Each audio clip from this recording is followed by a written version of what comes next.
seen before, thoughts never thought before, music never heard before, provided we do not kill ourselves off, and provided we can connect ourselves by the affection and respect for which our genes are also coded. There is no end to what we might do on or off this planet.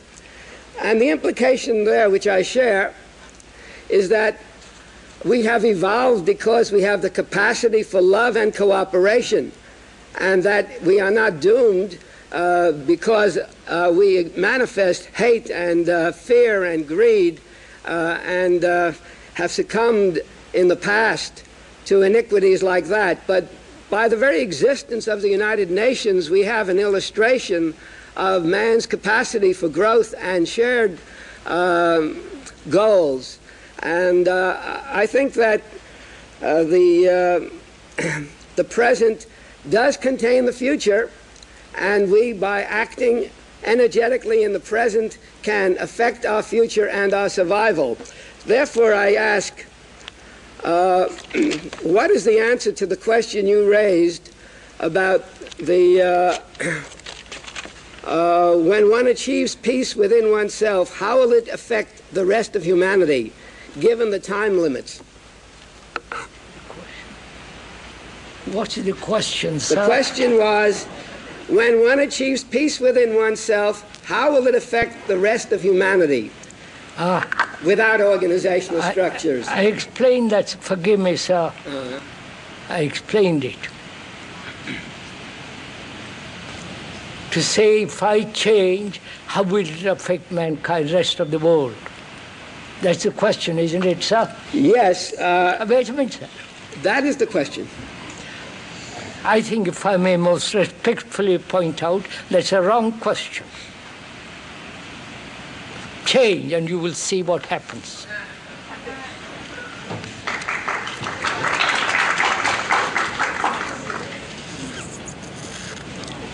Sir, this is really very important thing. We have evaded all the put aside all the side issues.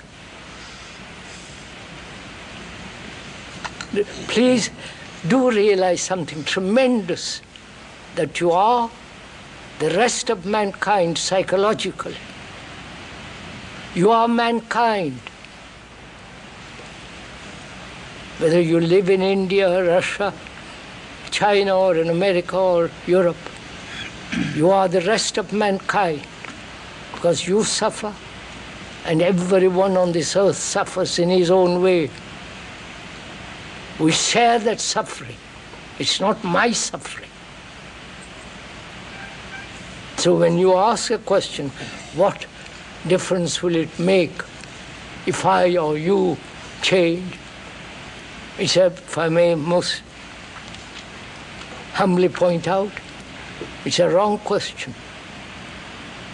You are avoiding the central issue.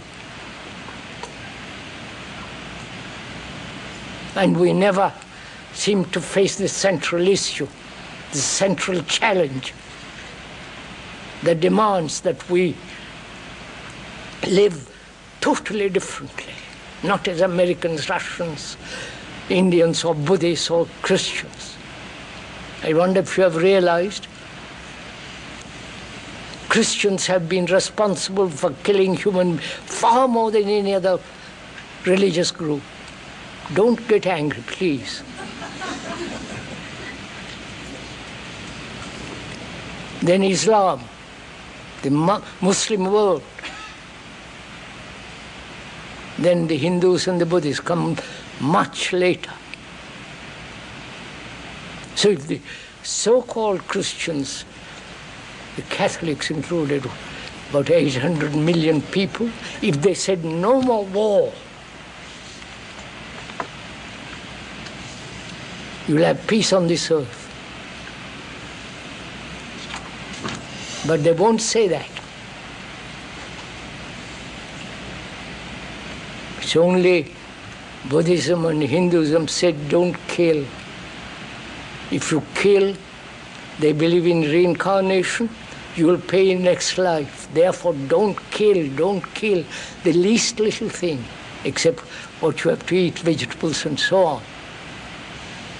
But don't kill.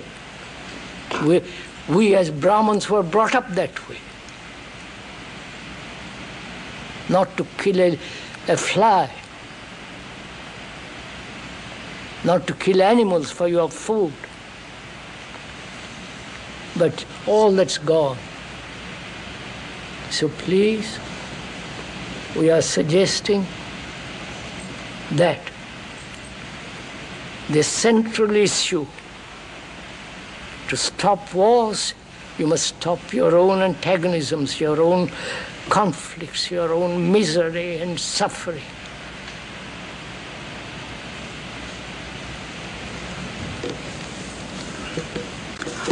We have a written question here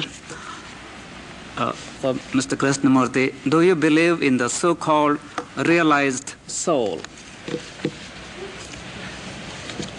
Do you believe in the so-called realized souls? I don't know what it means. Just a minute, sir. Hello. My name is Rohit. Sir, you're talking right now from a public forum, and once this you're talking right now from a public forum, and once this lecture is over, probably you'll return to a privacy that probably you cherish greatly. So there is, for most human beings in this world, a division between public life and private life. Could you comment on this division? Do you feel it leads to conflict? Is it necessary? Between public life and private life? Is that the question? Yeah, and why do you separate this? Why do we separate public life as though something outside and private life? If one lived correctly, precisely, not intellectually, but holistically, then there is no outward life and private life. Holistically, that is to live as a whole human being, not as a sectarian, not as an individual, not as a petty little minds, brains active in our self-interest. Sorry if I'm emphatic. yes.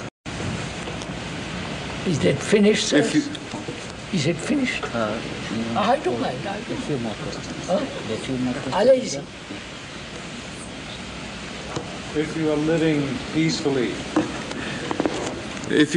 peacefully, and the tyrant attacks, do you not defend? What will you do then? Right. If you live peacefully and a tyrant or a robber attacks you, what will you do? That's the question. Do you live peacefully for a day or two, or you have lived peacefully all your life?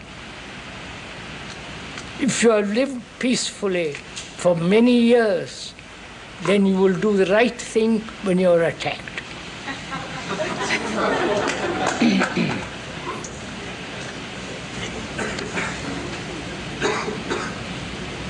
So, the speaker has been at this talking for the last 60 years and more.